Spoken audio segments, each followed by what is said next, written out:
10 นิ้วย่อมือไหวกราบลงกลางดวงใจของแฟนทุกท่านละหนุ่มเมืองมุกดาหารขอเป็นลูกห่วมบ้านเป็นหลานน้อยให้ซอยสู้และให้ซอยหนุนเด้อซอยอยู่ไว้อีกแน่เด้อจากคนโดมแซบอุบลเด้อแฟนขอคะแนนสงสา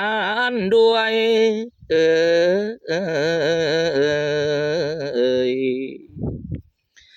ย้อนความจนทุกข์ยากต้องลาจากบ้านเกิดถิ่นฐานหนุ่มเมืองมุกดาหารออกเดินตามฝันเสี่ยงโชคชะตาลาถิ่นภูมิลำเนาบ้านเดิมถิ่นเขาคือบ้านอรัญญาตำบลโกกแดงเด็กหนุ่มลูกชาวนาเข้าสู่เมืองฟ้าเฮ็ดงานโรงงานอำเภอนิคมคำซอยบ่เคยท้อถอยตรากตรำทำงานจังหวัดนั้นหรือคือมุกดาหารจากภาคอีสานเข้าในเมืองกรุงใจหมายมุ่งบุกบันฟันฟ้าใจหมายมุ่งบุกบันฟันฟ้าการศึกษาต่ำต้อยเฮียนมาหน่อยบอกเกี่ยงงานออกจากบ้านเต็มเปี่ยมด้วยความหวังบนทางฝันอันยาวไกลเมื่อยปันใดบ่เคยยานห่างบ้านจากครอบครัวมาพ่อแม่ท่านพาเฮ็ดนาเฮ็ดไรเพราะความจนดิ้นรนสู้ไปเกิดมาจนบ่มีทางเลือกหลายกราบลาพระเจ้าใหญ่แก้วมุกดาจากสะพานมิตรภาพเชื่อมใจไทยลาว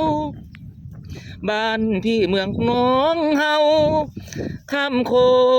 งไปมาหาสู่วัดภูมโนรมภูผาเทิบแก่งกระเบาภูหมู่จากมาเพื่อสู่จะกลับไปให้ครอบครัวภูมิใจคืนเมื่อบ่ายกราบเจ้าแม่สองดังสมใจตั้งจังสิอวยถวยมาลัยที่เพิ่นช่วยให้สมดำปรารถนาขอบคุณฟ้าเมตตาช่วยดลให้โดมแซบอุบลได้มีวันนี้ขอบคุณพ่อคมสันที่ช่วยผลักดันโดมนั้นอีกทีพระคุณพ่อแม่ผู้ให้กำเนิดโดมนี้ตราบชั่วชีวิตฟังใจจดจำเตือนบอกย้ำบ่ลืมคำพ่อแม่เตือนบอกย้ำบ่ลืมคำพ่อแม่ผู้ประเสริฐคักแท้พระในบ้านคู่สุคนบุญคุณล้นยกขึ้นใส่เหนือเกษาโดมย่อมือวันทาบอกเคยลืมพระคุณทานเออ